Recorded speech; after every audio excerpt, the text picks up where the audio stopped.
Halo teman-teman, Assalamualaikum warahmatullahi wabarakatuh. Dalam video kali ini, kelompok kami akan membahas mengenai sebuah penelitian yang menggunakan teknik imunodifusi radial. Teknik ini digunakan untuk mengetahui perbandingan daya sensitivitas antibodi monoklonal di dalam tubuh. Sebuah antigen mampu merangsang sel imunoglobulin yang memiliki daerah pengenalan spesifik untuk antigen tersebut. Setelah adanya interaksi, maka limfosit akan membentuk imunoglobulin untuk antigen yang sama. Oleh karenanya, pemaparan kedua kali terhadap antigen yang sama mampu memicu respon imun sekunder. Teknik imunodifusi ini didasarkan pada sifat molekul antigen yang memungkinkannya bereaksi dengan antibodi atau yang disebut dengan antigenisitas dan kemampuan molekul antigen untuk menginduksi respon imun atau yang disebut dengan imunogenisitas. Assalamualaikum warahmatullahi wabarakatuh. Halo semua, kenalin aku Miftahul Jana dengan NIM 08061181924018. Di sini aku akan ngejelasin metode evaluasi dari Gastrotila cruminifer persiapan antigen dalam serodiagnosis paramhistoniasis pada domba. Pertama ada persiapan antigen di mana P cervix dewasanya dikumpulkan dari rumen domba yang terinfeksi. Cacingnya dicuci dengan larutan garam fisiologis dan disimpan pada suhu minus 20 derajat Celcius. Antigen somatiknya dari cacing dewasa tersebut dibuat dengan teknik yang telah ditentukan. Fluparam simptom dioleskan di atas kertas saring steril. Kemudian direndam dalam 5 ml PBS dan kemudian dihomogenkan selama 30 menit. Diikuti dengan sonikasi selama 1 menit pada suhu 4 derajat Celcius. Kemudian disentrifugasi pada 10.000 rpm selama 30 menit pada suhu 4 derajat Celcius. Supernatanya dikumpulkan dan disimpan pada minus 20 derajat Celcius. Lalu yang terakhir ditambahkan pengawet 0,1% thiomerisol ditambahkan ke masing-masing antigen dan disimpan di lemari es.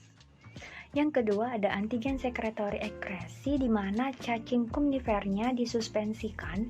Setelahnya itu pencucian spontan dalam PBS steril diinginkan melalui penghilangan bahan asal inang dan akhirnya diinkubasi selama 3-6 jam pada suhu 30 derajat Celcius dalam kondisi steril.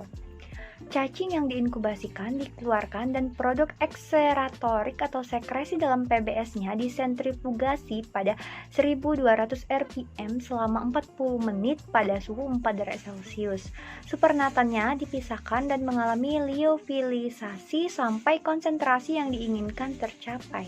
Terakhir menggunakan metode ELISA di mana pada metode ini plat titrasi mikronya dilapisi dengan antigen yang diencerkan dalam buffer karbonat dan kemudian diinkubasi pada suhu 37 derajat Celcius selama 1 jam sebelum disimpan semalaman pada suhu 4 derajat Celcius. Pelat berlapis diblokir dengan 3% skim susu dalam PBS selama 2 jam pada suhu 37 derajat Celcius. Setelah pelat dicuci dengan buffer fosfat sebanyak 3 kali. Harmandari dengan NIM 08061281924032. Antigen rujukan yang terdiri dari SAG, ESAG, dan EAG dievaluasi terhadap serum positif vis-a-vis dan serum kontrol negatif menggunakan DID, IEP, dan ELISA setelah standarisasi mereka dengan serum hiperimun pada kelinci.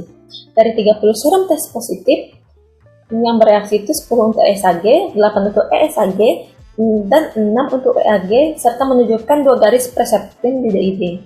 Pada antigen rujukan IEP dapat bekerja lebih baik daripada DID dan mendeteksi anti-flu antibody dalam tes serum positif 12 untuk SAG, 10 untuk ESAG, dan 14 untuk EAG. Kontrol negatif menunjukkan tidak ada reaksi pada IEP. Pada ELISA, antigen rujukan menunjukkan reaktivitas sero tertinggi dan dapat menunjukkan antibodi G cruminifer pada serum positif 18 untuk SAG, 21 untuk ESAG, dan 14 untuk EAG. Telah terlihat bahwa ELISA adalah yang paling sensitif karena menunjukkan peningkatan efisiensi dalam mendeteksi antibodi G cruminifer dalam serum positif. Di antara 3 antigen rujukan, EAG memiliki reaktivitas yang terendah sedangkan ESAG memiliki reaktivitas tertinggi. Namun, ELISA memberikan 6-8% reaksi positif palsu menghasilkan penurunan spesifisitas 85 dan 95% masing-masing untuk SAG, ESAG, dan EAG. Kesimpulannya adalah, kinerja antigen yang berbeda ini menunjukkan tren peningkatan dari DID ke IEP diikuti oleh ELISA dalam mendeteksi jumlah yang lebih tinggi dari infeksi positif di Cruminifera. Dalam ELISA, ESAG telah ditemukan sebagai antigen yang paling reaktif, diikuti oleh SAG, dan EAG ditemukan paling tidak reaktif. Sedangkan pada IEP, EAG menunjukkan sensitivitas yang lebih tinggi dengan spesifisitas analog daripada SAG atau ESAG.